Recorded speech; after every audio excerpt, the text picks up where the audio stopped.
Bienvenue dans ce quiz cycliste où je vais tester vos connaissances techniques dans le monde du vélo. Donc, pour cette capsule, j'ai 5 questions d'ordre technique, c'est-à-dire soit de l'équipement et aussi de l'optimisation.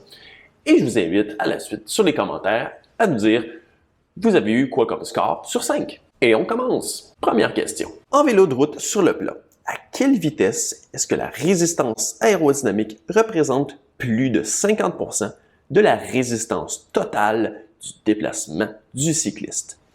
Entre 10 et 15 km/h, entre 20 et 25 km/h, entre 30 et 35 km/h ou entre 40 et 45 km/h?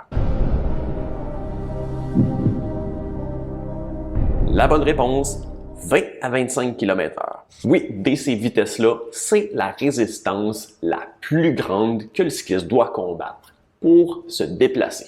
À une vitesse plus basse que ça, la résistance principale, c'est la résistance au roulement des pneus. On parle toujours évidemment dans un contexte de vélo de route sur le plat, sur une asphalte de relativement belle qualité. Évidemment, c'est un autre scénario dès qu'on arrive dans les crêpes.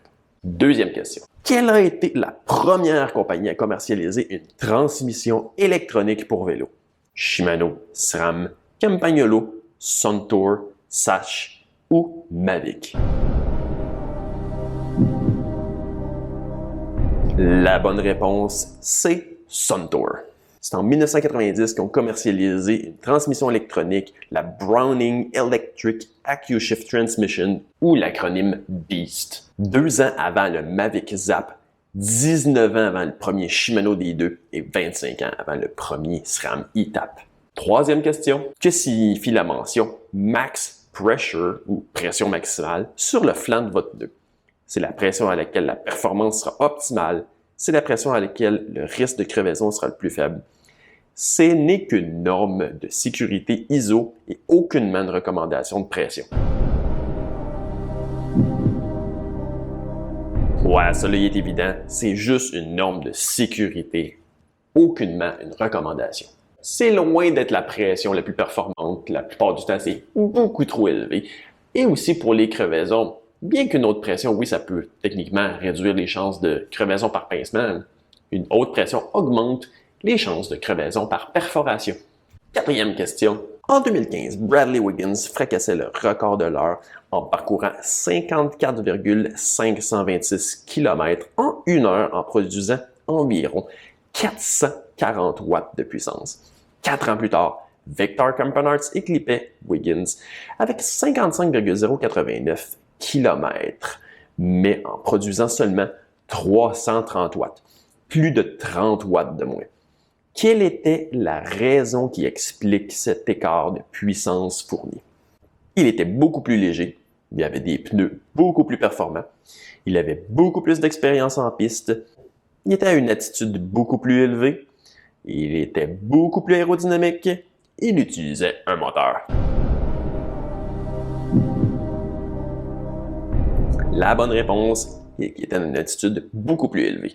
Oui, le vélodrome au Mexique auquel Victor Campenaerts a fait son record de l'heure est en beaucoup plus haute altitude, ce qui fait que la densité, dans le fond, la masse volumique de l'air est beaucoup plus basse, ce qui fait que la traînée aérodynamique, justement, est beaucoup plus faible. Mais c'est pas aussi simple que ça de dire que, bon, si Bradley Wiggins avait été là-bas à 440 watts, aurait écrasé son record.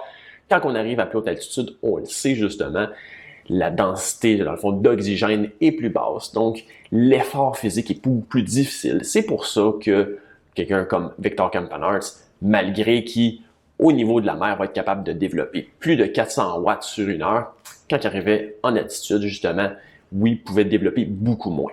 Donc, c'est toujours une question de balance entre la capacité aérobique et la résistance de moins au niveau de l'aérodynamisme.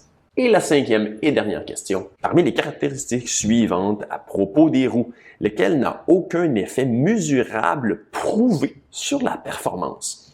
Le profil de la jante, le poids, la rigidité, les roulements ou les rayons? La bonne réponse, c'est la rigidité.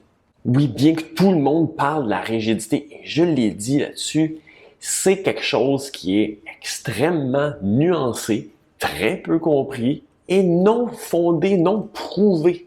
Oui, tous les tests indépendants n'arrivent pas à faire un lien direct entre la rigidité et la vitesse. Même les tests qui vont être faits avec des gros écarts de rigidité arrivent avec des résultats non concluants. C'est-à-dire que finalement, la différence est négligeable et en plus, on ne peut pas dire que plus, c'est mieux. J'espère que vous avez apprécié ce quiz. Restez à l'affût parce qu'il y en a déjà un autre déjà planifié pour bientôt. Donc, inscrivez-vous à la chaîne, écrivez vos commentaires, aimez cette vidéo et on se voit à une prochaine.